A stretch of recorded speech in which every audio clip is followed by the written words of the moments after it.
Hello, everyone, and a warm welcome to another episode of the What's Going On podcast. We're back at it again. It's been a while now, Chua, right? Yeah, it's been probably two weeks or so. Yeah. We got a little bit into our summer schedule, Midsummer and all that. The Swedish traditions. For you guys who don't live in Sweden, we have a tradition called Midsummer, where we basically drinks a lot of alcohol and just be out and enjoying the sun. So we've been a bit on a break, but as we said, we're back at it again. And this is not an episode with only me and Chua, because today we have two guests with us. We have Helmer Rusten and Erik McCue. A warm welcome, guys. Hi, thank you for having us. Hello. How are you guys doing? Doing well. Doing well. Got an off day today, so I'm happy to be on the podcast. Yeah, cool. Yeah, cool. I'm in Norway, so it's after training. Cool. And it's quite a unique situation. We have had like two guests before, Chua, but this is unique because we have two professional footballers. Both Helmer and Erik play football professionally, and they're here with us at the same time. And they're not only like professional footballers playing in teams in the different countries. They're also best friends, which is like super cool. Can we start off with Helmer? Can you like briefly introduce yourself to the listeners who haven't heard about you before? Yeah. My name is Martin Helmer Rusten. I grew up kind of same childhood as Erik, where we grew up abroad, moving around. So I lived in Hungary and Thailand and Bangladesh, and then moved back to Norway when I was 15, and then started at a kind of like a proper academy here. And then everything went quickly from I was 15, and then suddenly a year later I was on like the youth national team. I was on the youth national team for like 3 years until I was 17. Had a big injury. I was out for like 2.5 years, and then back playing, injury-free like 2.5 years ago. And then I've slowly but surely been getting back to it until now. Thank you, Helmer. Really interesting to hear a little bit about you. Can you also introduce yourself a little, Erik? Yeah, of course. My name is Erik McCue. I am a center back for El Paso Locomotive FC in the USL, which is the second division in America for anyone who doesn't know what that is. Like Helmer said, kind of similar background. I was born in Sweden. I'm a Swedish American, born in Sweden, lived in China, Thailand, and the US, and 1 year in the Faroe Islands playing football. And that's where me and Helmer met, was in Thailand. I think we were in like 7th grade or something. A long time ago, but been playing football with each other for a few years in Thailand. And then I moved on to the US, where I joined the DC United Academy and the Houston Dynamo Academy, where kind of the same story as Helmer. I joined the academy for Houston, and then things took off really quickly. I was in the academy for about 1.5 years and then got signed to the first team. Didn't work out as well as I would have hoped. I was there for 3 years, went on loan for 1 year, and then last year I played 1 season in the Faroe Islands Premier League. And then now I'm here and been having quite a good season for myself in the USL. So been kind of all over the place and just now starting to settle myself a bit in the US. And you both mentioned a little, but can you tell us a little bit about how like you became close friends living in the same city in Thailand, and how it was to like start to become friends and then play football together? All right, the story. I think Helmer, you tell your side of the story first, and then I'll tell my side of the story, which is so funny. And then we'll compare. So just go.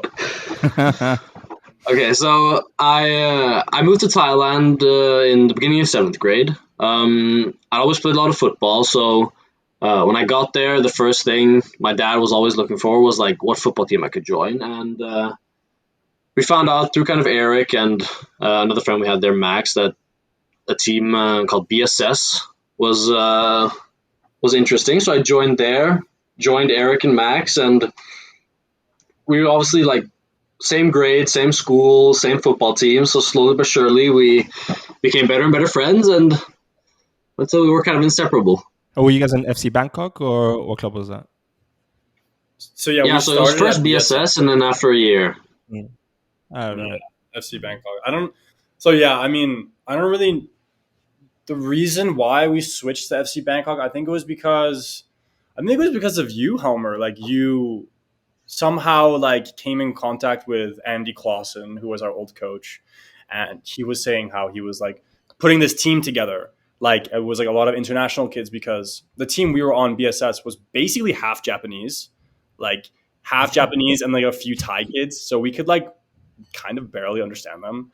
There were like maybe two or three other honestly, there were like two or three other like international kids, and it was like quite tough to really get close with them because we were all really cool with them. Like we had a great time, but like we wanted to be in an environment where it was a bit more like mixed, I guess you could say. Like it was kind of tough for us to communicate with them, and then so we were just looking for other options, and then that seemed to be a really good club. They had a good setup, and so we joined, and me and Helmer had a great time. But I mean, just to tell you the story of how like my side of the story, and Helmer and I met.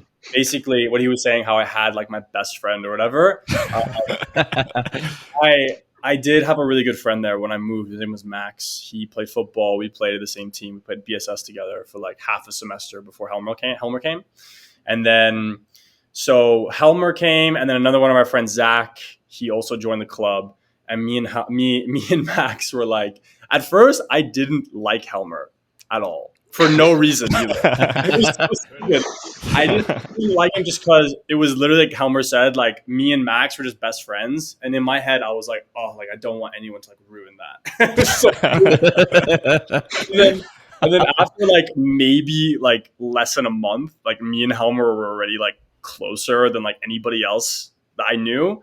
And so me and him became like best friends, and we just like got closer ever since. And since then, we've kept in contact. We'd like always play like games together, call together. We visit each other pretty much every off season, like train together and stuff. I also use his personal trainer now. Shout out Sam. He's a psychopath. I will have to say he trains me the hardest I've ever been trained in my life. But no, I mean, it's been great. Like me and Helmer have always like pushed each other a lot. Like when I was in DC and hearing about him like going to the national team and like playing Stabæk, like I was so happy for him. And then when he heard about me like signing with Houston and all that kind of stuff that happened in the beginning, he was happy for me. So we've just been supporting each other throughout our journey, and helping each other whenever the other one needs it. So and yeah, it must be nice having each other to motivate each other, and also maybe holding each other accountable as well. Yeah, Helmer's very honest with me when I show him something like I think could have been better, and Helmer's like, yeah, that was terrible.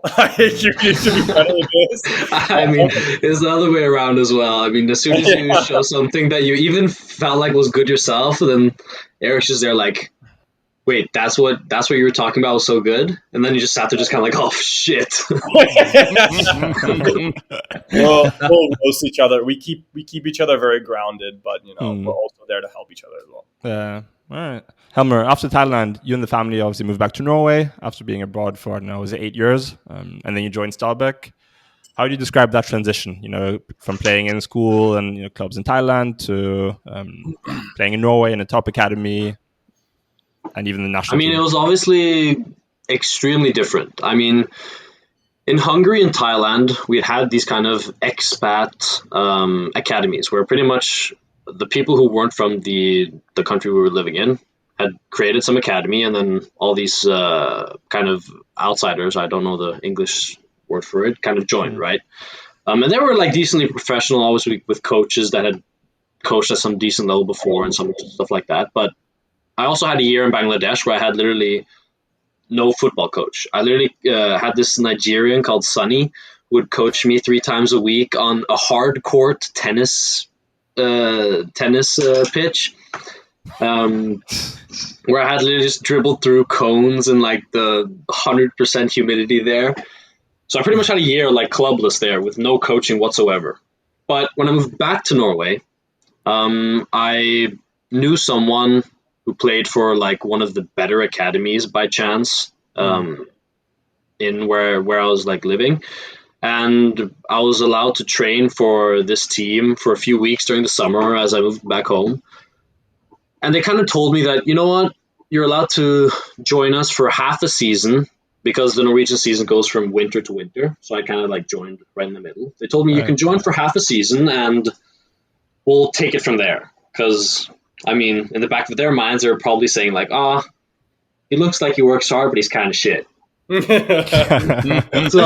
I was allowed to stay for half a season, and I was lucky because during that half season, I was obviously the fourth string center back, but I gradually started working my way into it. And I remember the first half season, I was stressed every time I came to training because the level was so much higher than I'd ever played in, and everything was difficult. So I literally came to training stressed. So it wasn't even fun, I guess. I mean, bro, that there was PTSD that first half year, but I mean, not really, but it was fucking hard, right? But my mindset would always shit, what I need to improve on to make this fun, So gradually I started getting better, and there was also a lot of injuries. The center backs who played in front of me, so I kind of luckily got a lot of playing time as well. Then suddenly that spring afterwards, we went to a tournament in Denmark, and I just balled out. I played amazingly. I played so well, and kind of out of the blue. All the work that had been done beforehand just suddenly came to light. And that's kind of started the whole snowball effect with everything going well. I got into the first city meet with the best players in the city. Then from there was I think every year there was one regional meet. I had by chance got into the city meet before the year's regional meets, and I got into the regional meet. And then that regional meet was the first regional meet before the first national team meet. So all of a sudden I had one city meet, one regional meet, and then suddenly I was into the national team. And all the other players there had been in this city team for the last 2 years. They had been to every regional meet and everything. All the players were kind of well known, or everyone knew each other because, I mean, football doesn't move that fast, But I suddenly came out of nowhere, one city meet, one regional meet, suddenly national team, and I just managed to play well and stay in that national team for 2 years. Yeah, that's a super quick progression. How was it representing your country? Oh, I have the most amazing memories from it. I remember the first game with the national team we had a meet in the borders between Austria, Italy, and I don't know, another country. The first game was against Japan in this stadium up in the mountains that had 30,000 seats. I mean, obviously looked empty because there were probably only a few hundred there. But I remember when we walked out onto the field with music on, we stood there, kind of your hands around all the guys, and the national team song comes on. You just fucking scream your lungs out. Oh, I get goosebumps just thinking about it. I get goosebumps. Holy shit. And Helmer, I also remember watching one of your games online. I think it was at the under-17 Euros, correct me if I'm wrong, against Sweden. Way. Yeah. And I think 2 minutes after I turned it on, you got kicked in the face, you got subbed off. From then, you were injured for almost 2 years, right? Yeah. So I remember it was under-17 Euros.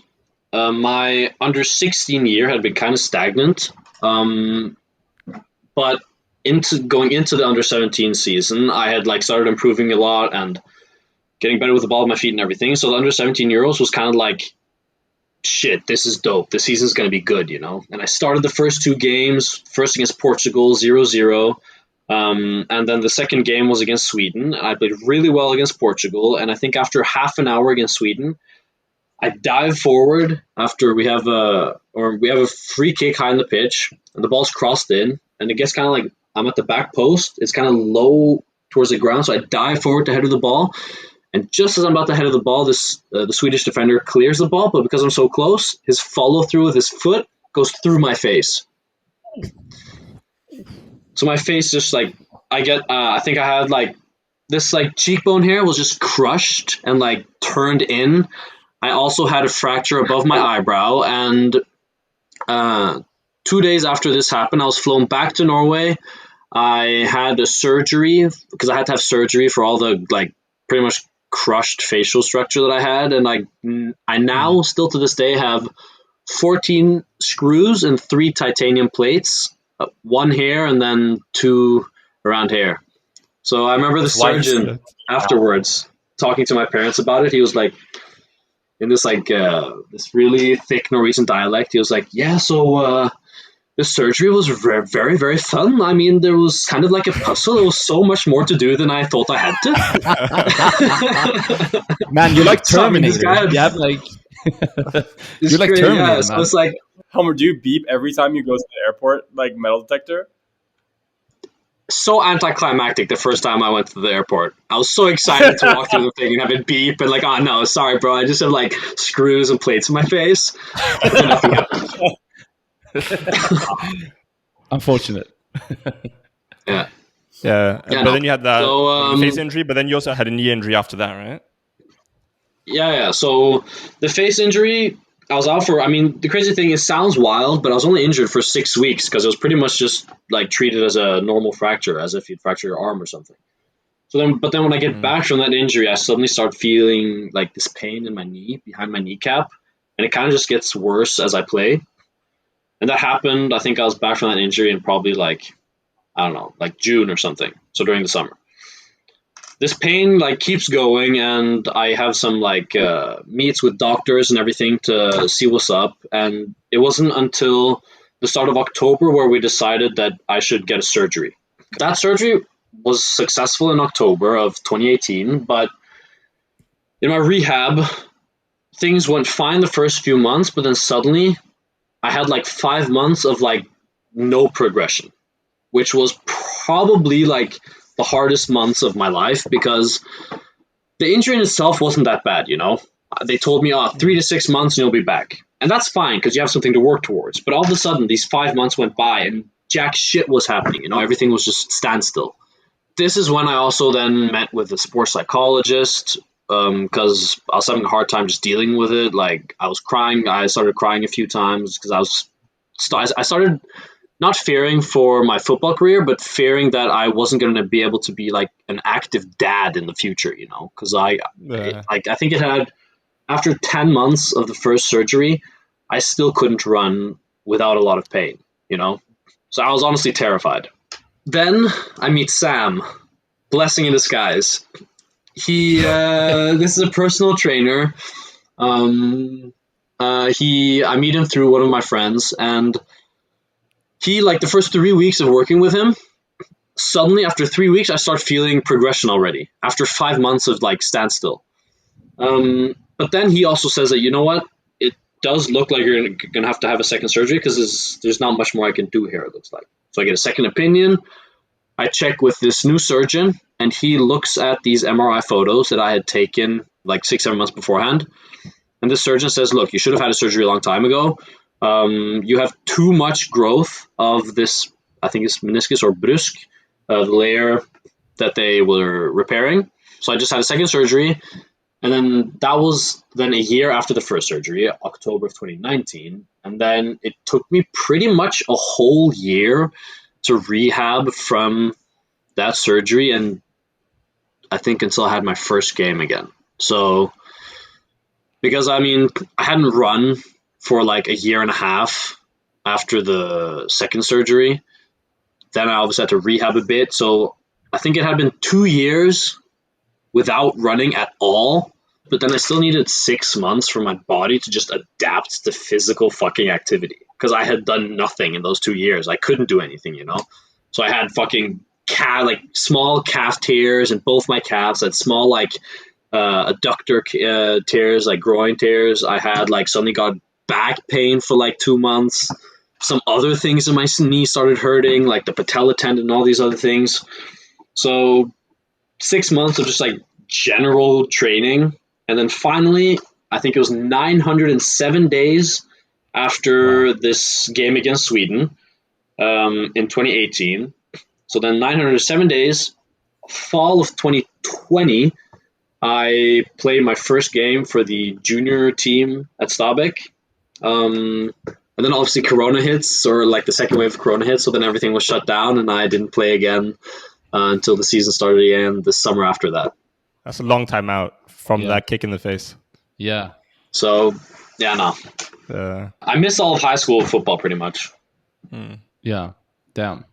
And in January 2021, you left Stabæk for a team. I don't know if I'm pronouncing it right. Kjelsås. Yeah. So I guess maybe in my introduction I forgot to say, but I now play for Kjelsås in It's the third level in Norway. So after, like, Stabæk is a first-tier side. But when I left there, they pretty much told me that, look, you can train with us this spring preseason, but we can't guarantee you anything.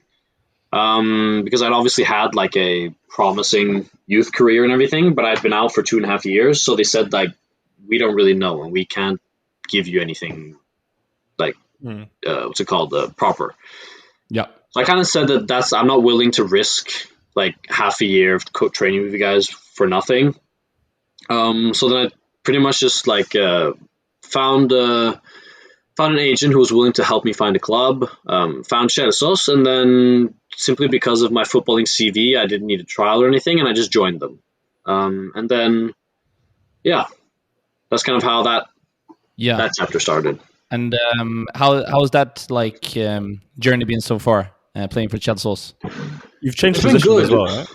Yeah. So it's been good, but it's been like a slow but steady progression. Because this first year, I came back from my injury in October, played a game, but then everything shut down with Corona again, and then we started training again in January.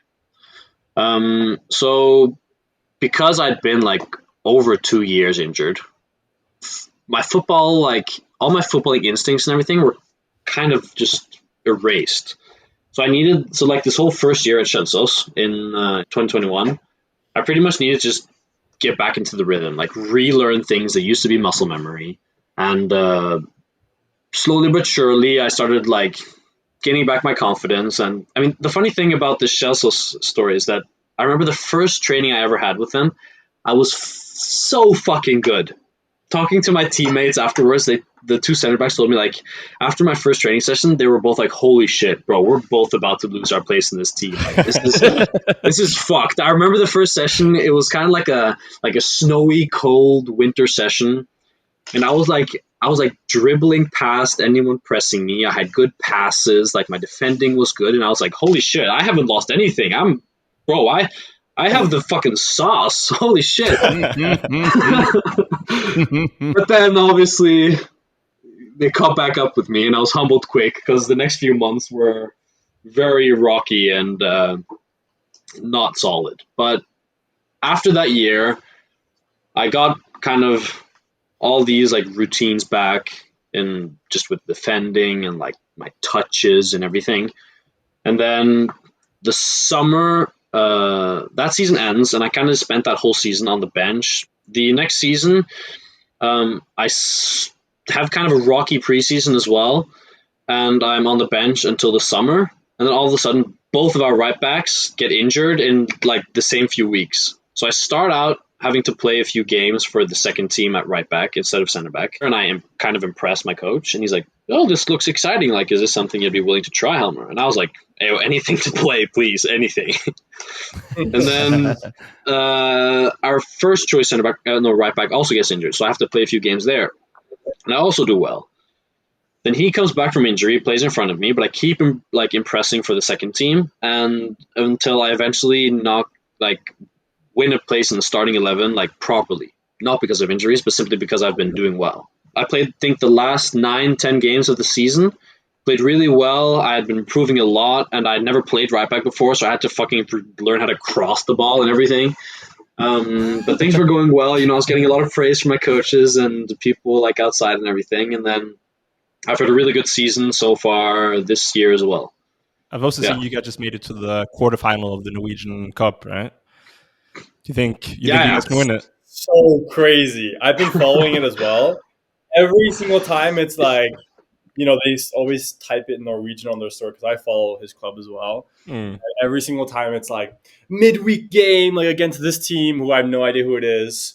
And then it's normally like when I'm going to training, or maybe if I'm away on a trip or something at a game, and then I'll see the post on the story, and then it'll be the lineup, you know, Helmer's at right back or left back or wherever they need him.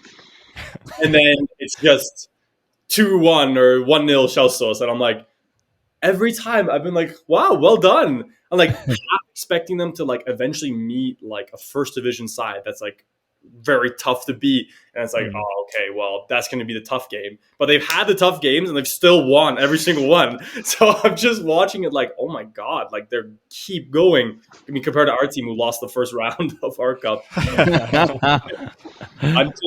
I'm just enjoying the journey through Helmer right now. Yeah, no. So it's been crazy. I mean, it's the kind of like Norway's FA Cup, the national cup, and I mean, we started playing against a team a tier below us. We made it through on penalties. Then the next round, we immediately meet a first team side, and we're a third tier side. So, but we managed to fucking crush them, leading 3-0 after the first half hour. And that's insane. Yeah. and we just like, I mean, it was crazy. They played with kind of like a second string side, but still we destroyed them. And then since then we've played against and then we beat the next team who was in the second tier, so one tier above us. We beat them as well. I think 2-1 in the 96th minute we scored the winner. And then the next game, we play against another second-tier side, and we beat them in the 90th minute, where our striker chips the keeper as well. And like we just keep winning, kind of, and we keep playing well, and we keep impressing. And I mean, this last game, I think we won our club like somewhere close to 1 million crowns, which is crazy for a club at our level. Damn. Yeah. And because of that, the team kind of gets we got a little bit of that money as well as part of our our team bank that we use for the end of the season like party trip. So we're looking forward to the end of the season as well. That's a motivation for you guys then to play well. We can't use this money as motivation, but yeah. What'd you say? When is the next game? 12th of July, 13th of July. Which team are you facing? It's a team called Raufoss. It's another second tier side. So yeah, we're in the quarterfinals, and there's 6 first tier sides, 1 second tier side, and then us. Okay. Wow. So we've been on like the national news and everything, and we were luckily drawn against the only other side that wasn't the first tier side. So we drew the second tier side, and there's also a rule in the Norwegian Cup now where the team that's in the lower division gets home advantage. So I mean, we've had home advantage since that first game against the first tier side, and I'm not even kidding. That's the most important thing, because Kjelsås's AstroTurf is, I'm not kidding, Norway's shittest AstroTurf field like that any professional team is playing on. Every single team that comes here complains. I've even trained on it myself, and it's rough. Yeah, is it that bad? Wow. Yeah, it's fucking horrible. Yeah, and you just signed a contract extension, Kjelsås, until 2025. Congratulations. What do you see as your like next step in your career? Do you see yourself continuing in Kjelsås, or if you could decide yourself, what would the good next step be for you? I mean, honestly, it's just kind of go with what works. I'm playing well at Kjelsås now, so I'm planning on just continuing here until an offer arises that's kind of tempting, where I feel like I'll leave Kjelsås but go to a club and play. You know, I don't want to leave Kjelsås and become like a third string or second string right back and then have 2 seasons kind of on the bench, kind of wasted. You know, I signed a new contract with the club just recently because I don't want to leave before someone's willing to like invest in me, invest in my career, you know. So that's kind of the plan now. Just continue in Kjelsås until like a proper offer arises where it's a good step for my career, you know. All right. Cool, makes sense, man. All right, cool. Thanks, Helmer. And now we're just going to move on to Erik.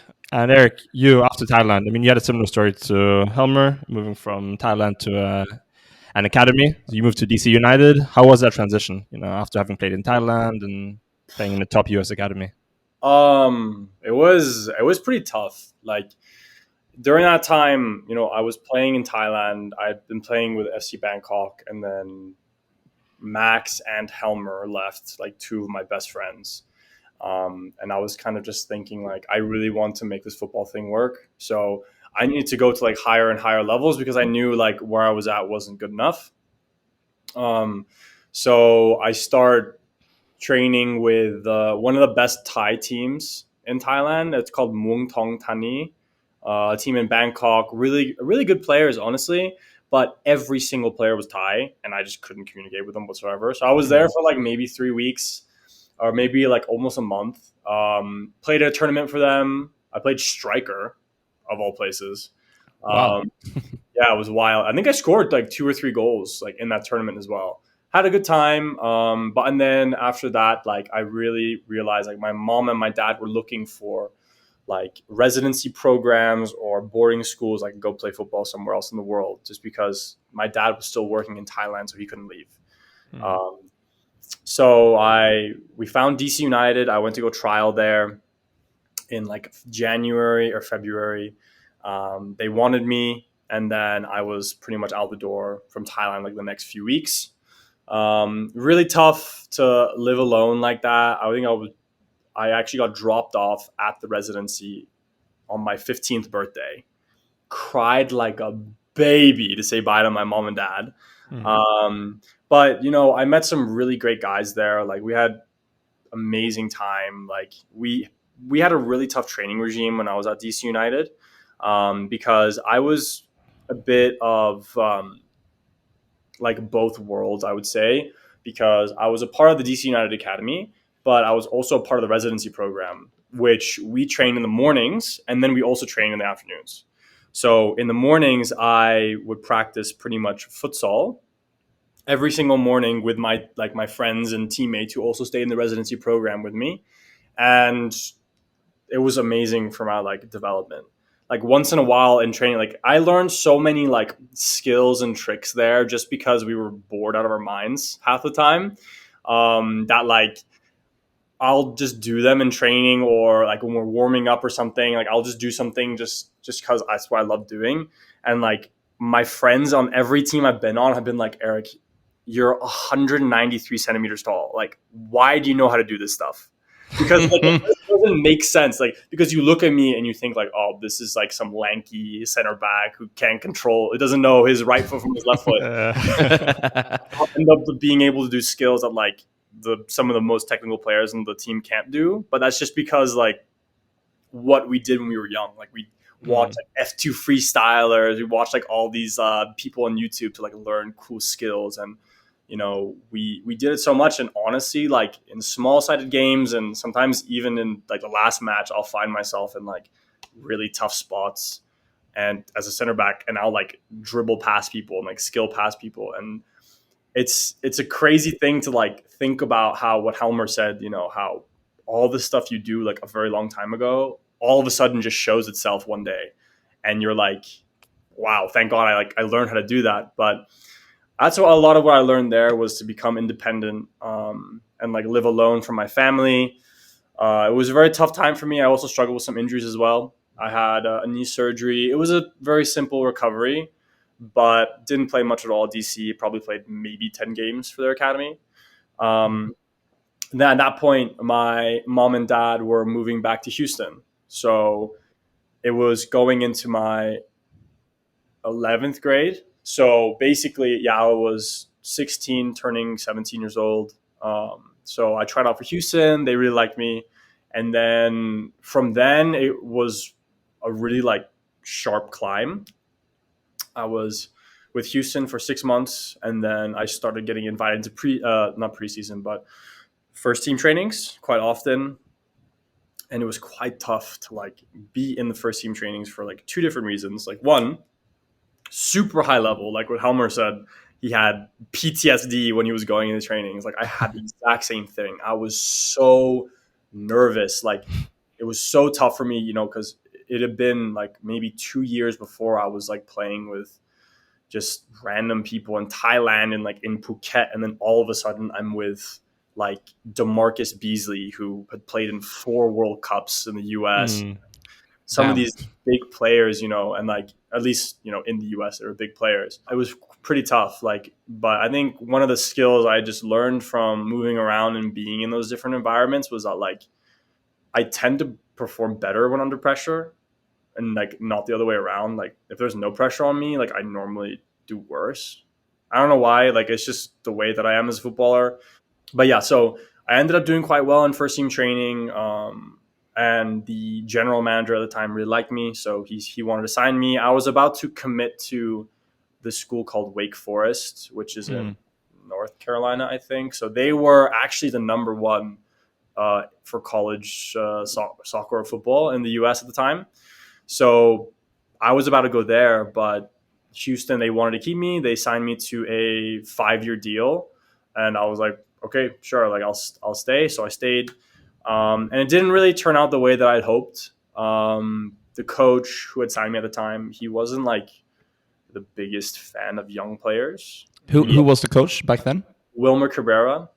Okay. So he's actually in the USL now. I'm going to play his team in like maybe 2 weeks, which will be very interesting. Wow. Damn. Yeah, Revenge. Time for revenge. Yeah. Exactly. Full circle. But when he actually came to the club, he told like the academy coaches, like, I don't want any academy players in my training. I only want like older, experienced players. Crazy to think about. I know. Yeah. As a European, I'm sure you guys think it's like a sin to say that to an academy. Yeah, you can't be saying that. You know, so I think I've never heard that the coach didn't want to play the young players. It feels like like just out of principle. Yeah. It was what he said from the very beginning. So me and one other player were basically the only 2 players ever going into first team training. Like, and it was kind of like we had all the odds stacked against us. And then all of a sudden I got given a contract. So it was really tough in my first year. I actually did have like a decent first year. I did get invited to the Swedish under-19s national team, but unfortunately, like a week before, I picked up like a crack in my heel, in like the bone in my heel, so I couldn't go. Probably my like biggest heartbreak in football. I think I've told Helmer before. It still haunts me to this day that I haven't gone. Yeah, I can imagine. But that must have hurt. Yeah, it sucked, I will have to say. But, you know, it's been like something that also like drives me a lot as well. But yeah, so what next? And then I got invited to what it's called the MLS Homegrown All Stars. So it's basically just all the best players from the league who are young, and they go with the All Stars, who are all the best players from like the league in general. So that year, so we all went to Orlando, Florida.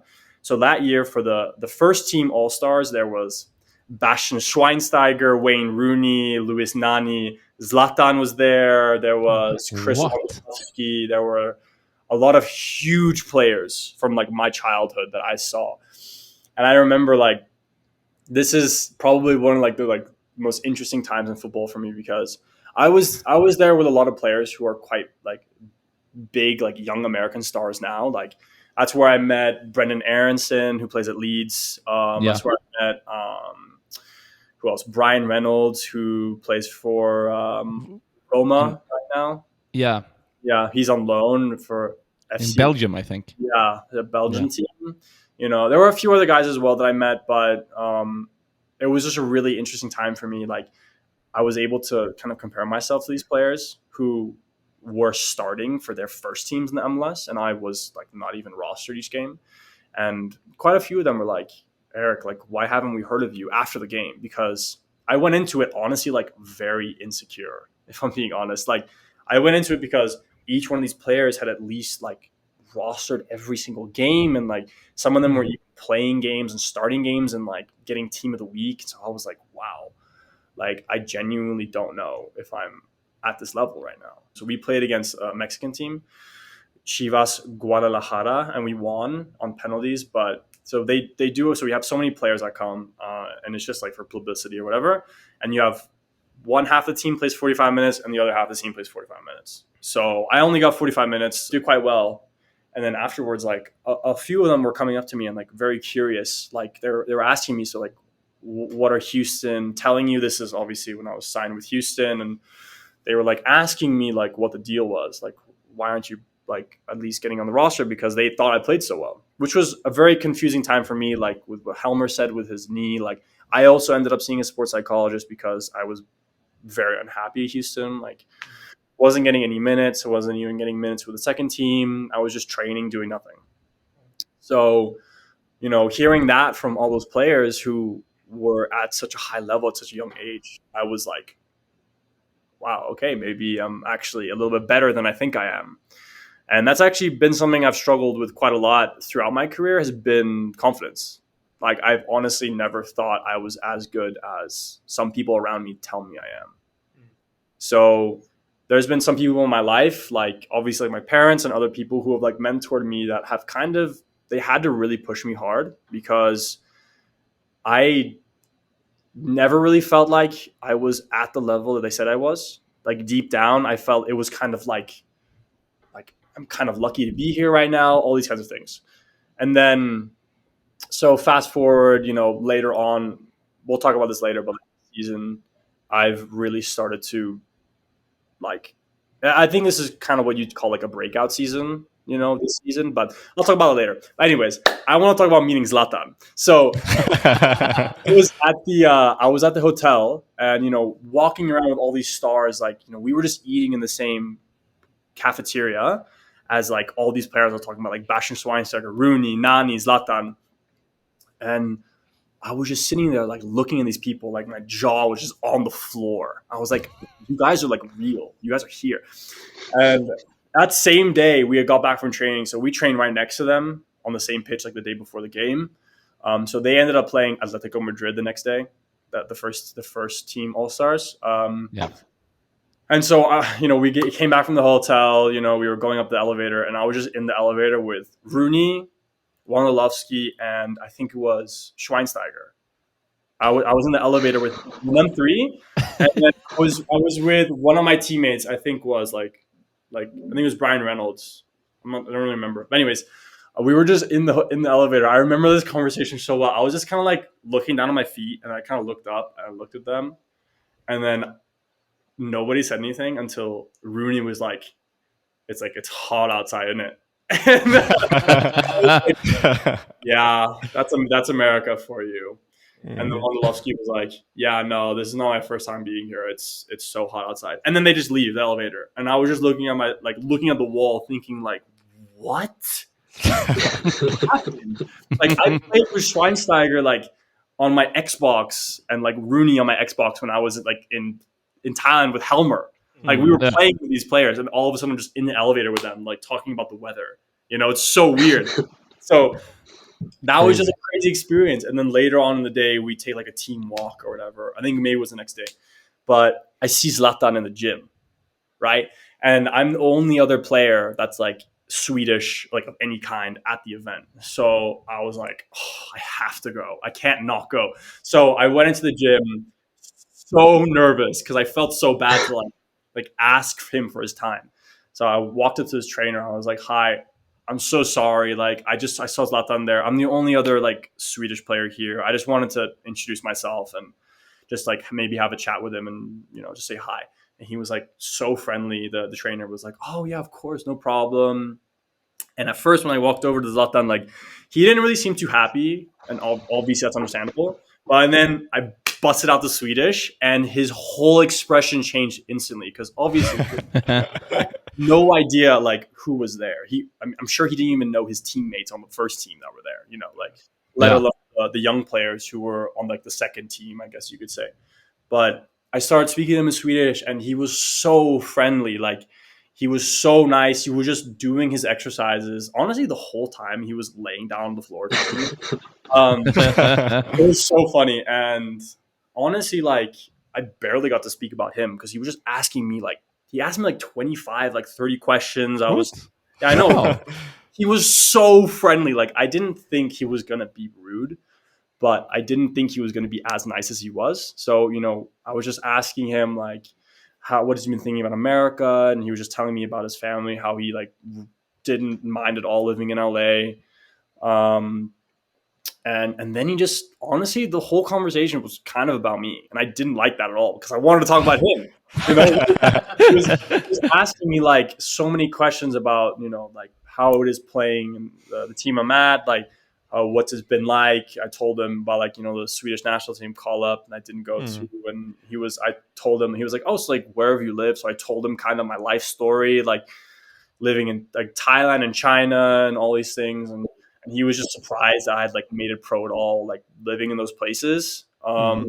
And he was just saying how he's like been in Thailand before, his family loved it, like all these things. And it was just a crazy experience. But it was just like in that moment, like that I got back and came back to Houston, I was like, wow, like that was a crazy experience, because I'd met all like so many of my like childhood stars, you know. Yeah. And then I came back to Houston. It was back to same old. Didn't start seeing games and play, you know, like on the side. Different worlds.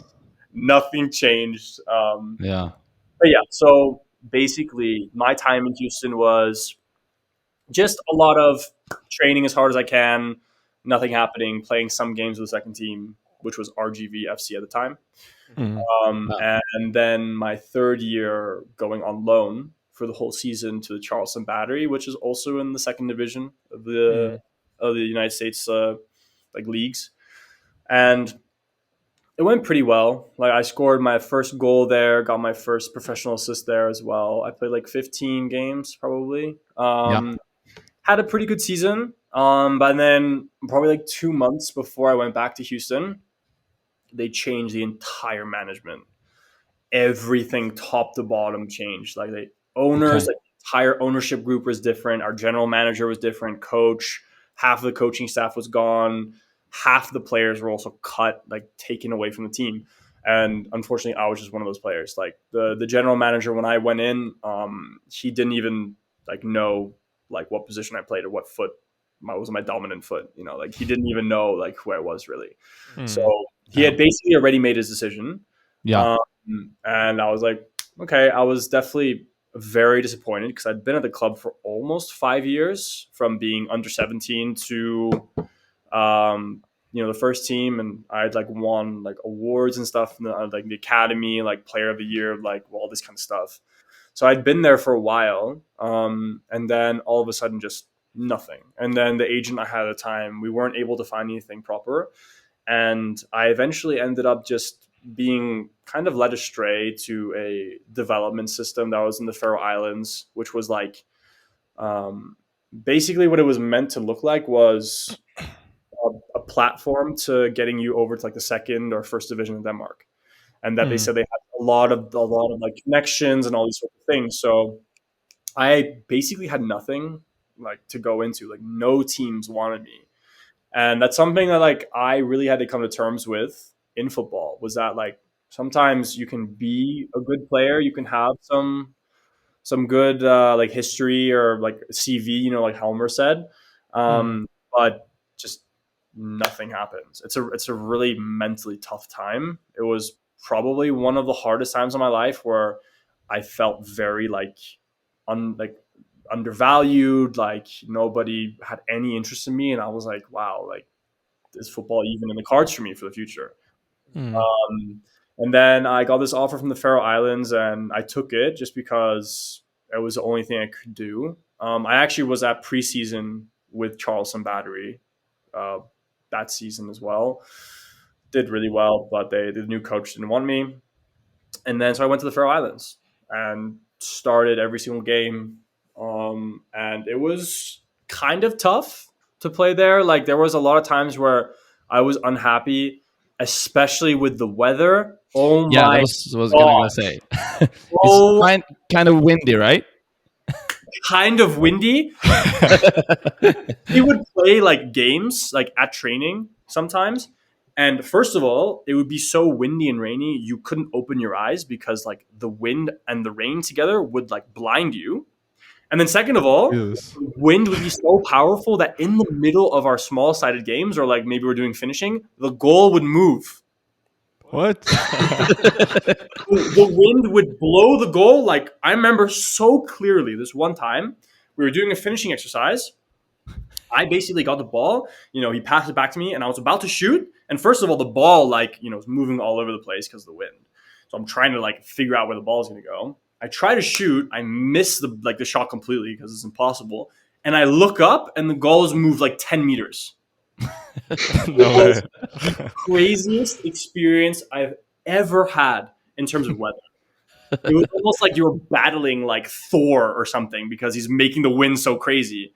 And so anyways, I played there. It was an interesting situation because there were a whole lot of problems on the side we don't need to get into, but I kind of got what I asked for so long, which was I wanted to play. I just wanted to play every single minute, every single game. That's all I wanted. I just wanted to play. Yeah. And it was funny because I don't know if you guys can see this, but I wear this thing. It's called a Brazilian wish band.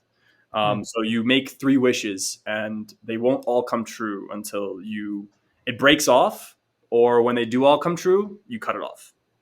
So damn. yeah, so one of obviously I can't tell you all of them, but 2 of them have come true. One of them was to play in Europe. Okay. So I didn't get what I asked for. It is. The way that I thought it was going to happen. So yeah, basically, I've been telling my family I just want to play. I just want to play. I just want to play. So I went to the Faroe Islands and I got to play, but I wasn't super, super happy, but I had to remind myself quite often that, Erik, this is what you asked for. You have to deal with this. Playing in Europe. Yeah, exactly. And I developed. I got to play every single game, got a lot of minutes, and then towards the end of the season, my new agent I had at the time, probably was about a month until the end of the season. That El Paso Locomotive FC, they reached out to us and they had interest from the very beginning. It was an old coach, but he wanted me really quickly, and then now I'm here. And it's been quite a wild ride, I will have to say. Helmer's been following along with my season as well. But from the beginning of the season, I kind of came in the exact same situation as Helmer was at Stabæk, which was kind of 4th string center back.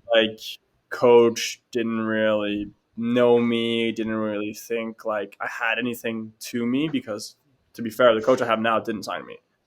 He signed other players because he came in 2 weeks after my old coach who signed me here, and then he left the club. So I was like, wow, okay, nice. Then I come in here, preseason, and then the first month or 2 of the season, I'm really not looking, and then probably 2 days after our first game, one of our center backs tears his ACL. So he's out for the entire season. So I'm like, wow, that's awful to hear, first of all, because my sister tore ACL. It was terrible, watching her. That's a terrible injury. Absolutely terrible. But at the end of the day, one man's trash is other man's treasure. It gives me for sure. other players an opportunity to play. That's just the way it is. And so then the players I have in front of me are our club captain, who's the right-sided center back, or left-sided center back, and then the other player is Hungarian. His name is Bense, very good player. The coach brought him in specifically to start, So I was like, okay, I'm a little bit closer. Maybe one person gets a small injury, then I can start playing.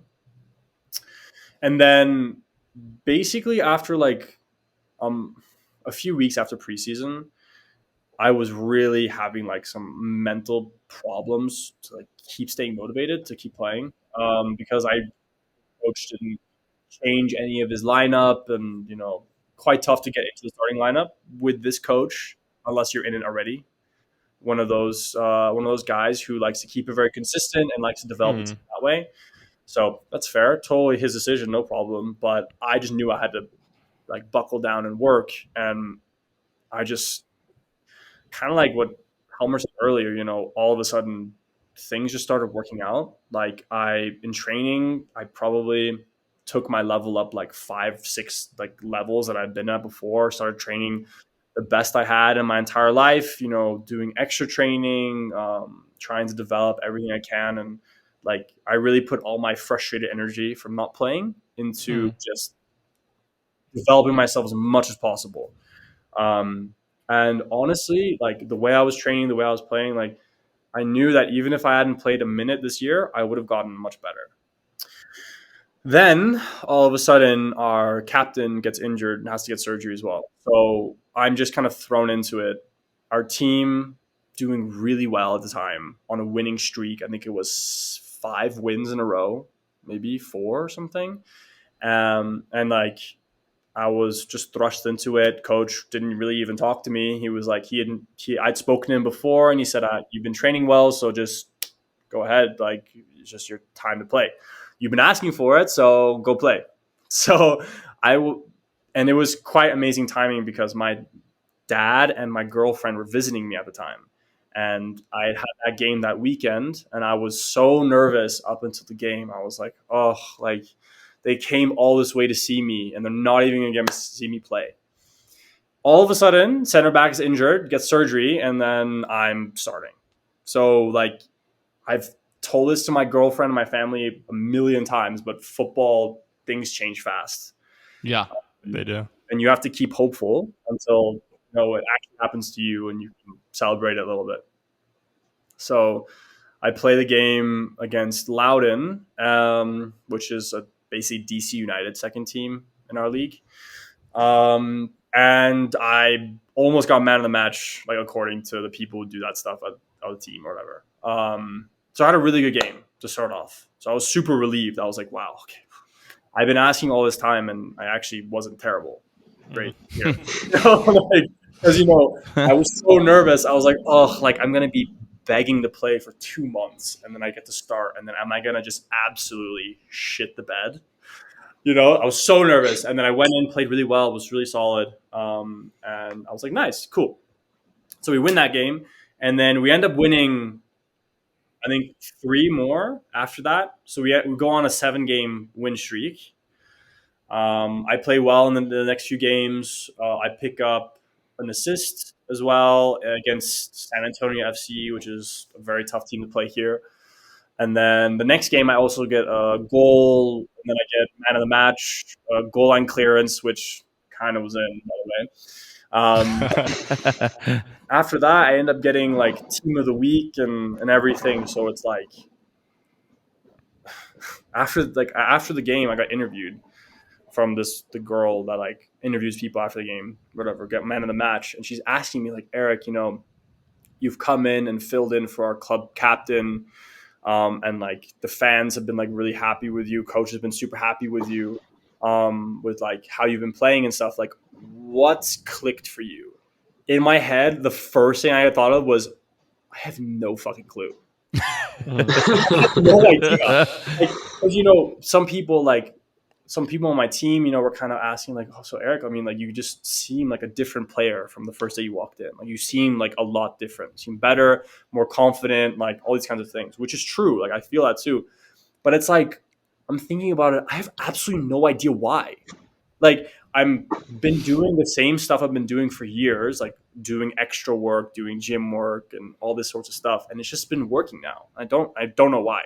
So super good. I'm not going to complain. I mean, come in and done really well. And, it's been a relief, if I'm being honest, because, last year I did well in the Faroe Islands, but it's like, okay, I have to do well in a better league. And I've come in and been like, I think according to like the stats, like the top 30 like rated players or something in the league this year. So it's like I've done quite well for myself, and it's an amazing feeling. But for me, it's not about like, yeah, sure, you can have 6 or 7 games, like good. Anyone can do that. They can do that, but it's about being consistent now. And for me, we've just signed a new center back, and our captain is coming back from injury now. So it's just going to be really interesting to see like what happens now, because like we'll have to see what the coach wants to do, if he wants to keep playing me or if I'm straight to the bench now the captain's back. But we will have to see. You've done your part. Yeah, exactly. You've done what you could have done. Exactly. That's pretty much all I wanted to do, was to get an opportunity and make the most of it. So I'm grateful that I could do that, and we'll just have to see what happens next. So yeah, because that's actually our next question. Helmer got it too. But what do you think would be like a good next step for you in your career? Are you like aiming to get back to the MLS, or is it maybe to return to Sweden and come closer to your like roots, or maybe somewhere else, maybe Norway and play with Helmer? What do you have in mind? Honestly, I got asked this a few weeks ago as well, and I don't know. Like for me, it's more of I want to just play the absolute best football I can, and then wherever I go or wherever I play is just a byproduct of that. I just want to like be the absolute best I can be and just see where my football takes me, because I've been in a situation before at Houston where I was at like, the MLS, like woohoo, but it's the unhappiest I've ever been playing football. So I never played. I never got to like really enjoy myself. And I kind of realized in that moment that the most important thing for me is to go somewhere where I'm first of all like appreciated and where I'm going to play. So next year, if let's just say, obviously knock on wood, that I keep playing well and get to continue getting minutes throughout the season, that I do get some offers. I just basically my number one question is to all of them is just going to be like, am I going to play? Like, how bad do you guys really want me? Because I don't want to go somewhere where I'm just going to be backup. Because at the end of the day, every footballer should think they shouldn't be a backup, So yeah, I think that's how I'd answer that question. That's a good mature answer. The same as Helmer did. Yeah. It's crazy to think that you guys are only like 22 or something. You feel very wise already. No, I think obviously me and Helmer, we've spoken about like our dream locations to play football. Like I know what Helmer's answer is. I don't even remember my answer, so maybe Helmer knows my answer. But I know Helmer said he always want to play in Italy. Like the Serie A would be. Okay. I could also see him playing there because they have like gladiators. You remember that? What? Yeah, Peter, I have a good quote from this because I remember I was listening to the Peter Crouch podcast a few years ago, and I think Peter Crouch was talking about like different types of defenders. You could either be a gazelle or you could be a bull. The gazelle is the elegant, kind of nonchalant, technical and controlled. Like Rio Ferdinand type. Yeah. Exactly. Like calculated, it's like controlled, everything looks good and everything. Or you could have the bull. That's kind of more like Nemanja Vidic, someone who put their head in where other people wouldn't put their feet, Yeah. And the funny thing is, me and Erik, like, I remember listening to Erik speak about like his technical ability and how he didn't get played in Houston and all these things. I have always been the one of us two with the shittest technique, but with like the most willpower to just like get whatever needs to be done, Yeah.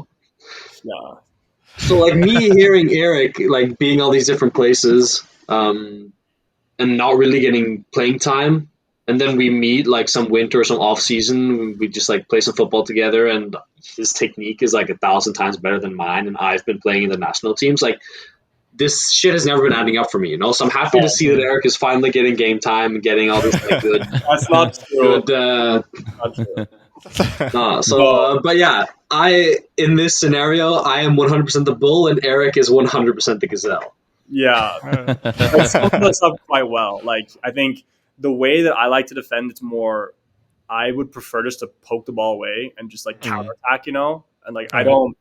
For me, like I'm big, yes, and I can be very aggressive, but Helmer is so much better at that. That's why when we were playing center back together, we were like the perfect combination because anytime that like we'd be in a situation where it could be maybe like one of us going into that absolutely wild tackle, we both know Helmer's the one who's going to do that. So like head first dive to kill somebody. I mean, that's why I have fucking 14 screws and 3 titanium plates on my head. I mean, it's not like that. I can't recommend it, but I mean, I can't help but do those things myself. He's so good at it, and like it's something that I've always respected so much from him. Like probably my number one feedback from all the people I've played with is like, Eric, we think you need a little bit more like Sergio Ramos in you, which is, I just need to be a little bit crazier. And in games, if, I get to a certain point of aggression, that it'll definitely come out. But normally I'm not like that because I just don't really pick up many yellows, never got a red card in my professional career. So it's like just not really how I play. Hope to see you play together then, the central defenders one day. Oh, it would be cool. So good. I mean, the new Vidic in Rio. Yeah, exactly. Helmer is, a bit more like right back now, but I think I would love to play with him like one time, like even if it's just for 6 months, like as a pro, that would be amazing. It would be so cool. Yeah, man. Fingers crossed.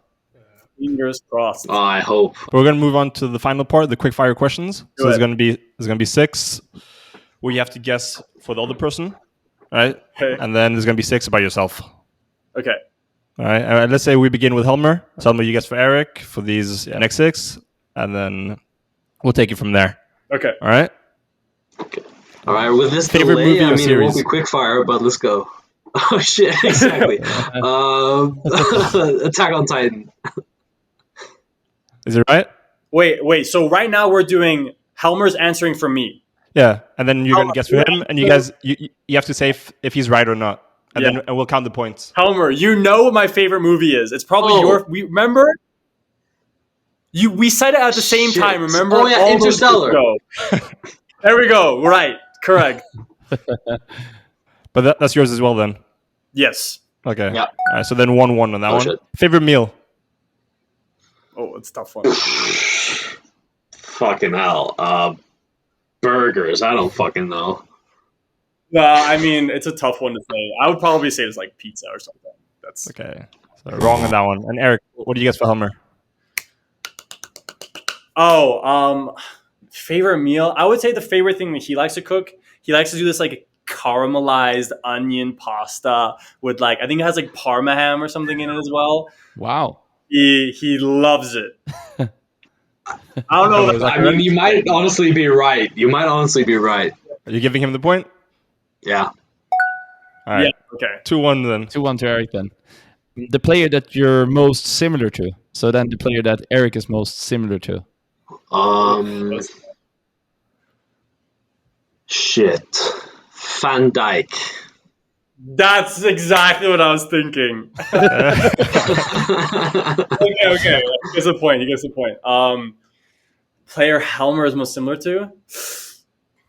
This is who I think. Helmer, you have to think past players as well, players who've been retired. I think Puyol. Yeah, honestly, when we were talking about it beforehand, I was about to say like I'm more of a Puyol type and you're more of a PK type. Okay. Perfect. So I'll give you that one. Okay. Yeah. You guys are good at this. Damn. Yeah, we spend way too much time talking to each other. It's unreal. I mean, we're practically in sync. Yeah. Okay. Next. A favorite music artist? Or band or band group. Helmer, you go first. I'll say Skizzy Mars for Erik. Yep, he's right. Yeah, all right. Yeah, and Erik? For Helmer, he definitely doesn't have one. Look at his face. He doesn't have one. I think if I was to say someone right now that I could see you listening to all time, it's Dave. The English artist, the English rapper. Dave. Oh, I mean, I listen to a few of his songs, but right now I'm listening to a lot of Afrobeat at the moment because of the footballing environment in Norway is like all Afrobeat. So I mean, I'd honestly almost say like Burna Boy or some shit. Burna Boy, yeah, I can see that too. Okay, so we're 3-3 now. 3-3, exactly. All right. Favorite player of all time? Damn. Fuck.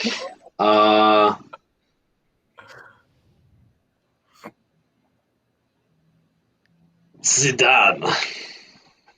No. I think my favorite player, like the player that made me like fall in love with football, was Ronaldinho. Okay. Oh shit. Yeah. All right.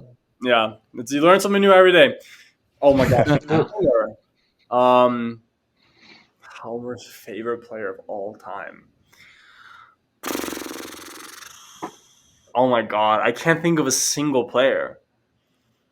Can you think of a single player? I have one, yeah. Okay, you have one. Question: is it Liverpool related? No, actually. Okay, well then I would have to say I'm just gonna get Messi. Well, it's like I would say Sergio Ramos or Zlatan because I remember when I was younger I read the Zlatan book, and I mean Sergio Ramos is Yeah. obviously like Okay. I love his level of shithousery. Yeah. So still 3-3 then. Yeah. Final question then. Yeah. Favorite other sport? For me, oh, Yeah, exactly. So after football, I know what Helmer is. I'm not really he doesn't know mine. I don't even know if I have another one. Do I? Let me think. Sex.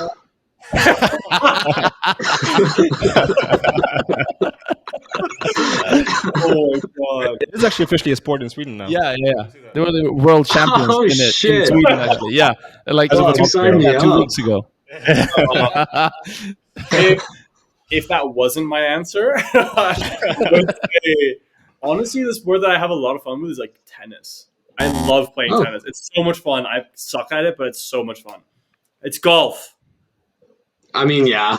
I started playing 2 seasons ago, and this is so much fun. It's golf or him watching. If it's like sports we like watching, it'd be Formula One for him.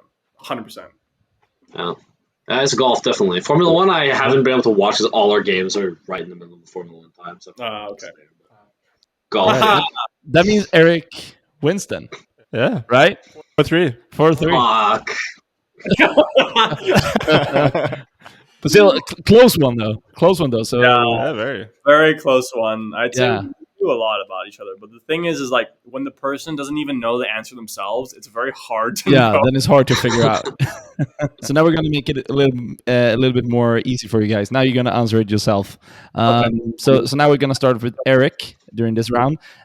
Best player you ever played with? Best player ever played with. I would say Brendan Aronson when I was at the homegrown game. He was baller. Absolutely.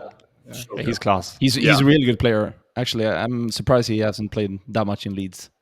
I think he's really good. He's so good. His younger brother is also like super good, right? Yeah, Paxton. he's at Yeah. Frankfurt now. Yeah. Crazy. Absolutely crazy. And then you, Helmer, best player you played with? Probably a player called Christopher Askildsen, who's in Italy right now. We like played together in all of our like he's a friend from like football youth. Yeah, I know him. He's also a really good player. Where is he now in Italy? Which club? He was on loan at Lecce, but has contract in Sampdoria. Oh yeah, true. All right. Best player you played against then, Erik? I'd have to say it was Driussi, who plays for Austin FC, the number 10. No, actually, no, that's not true. Josef Martinez, Atlanta United. Yeah, he's now in Inter Miami. He's really good. He's at Inter Miami now. I played against him in a preseason game. He was even just coming back from injury then. Oh my God, he was so hard to mark. He was always on my back shoulder and everything. So tough to play against, but he was a good player. Yeah, I can understand that. Helmer?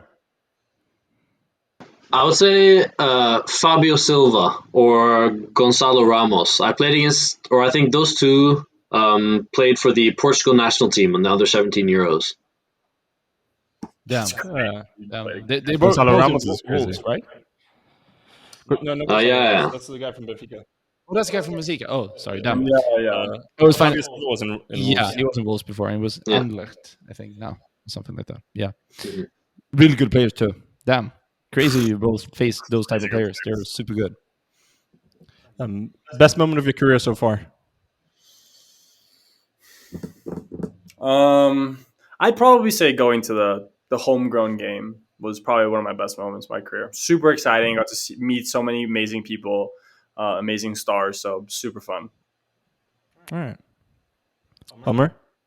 For me, it would be just now getting to the quarterfinals with Kjelsås, but it's closely tied with my school tournament golden goal header goal in Bangladesh in 6th grade.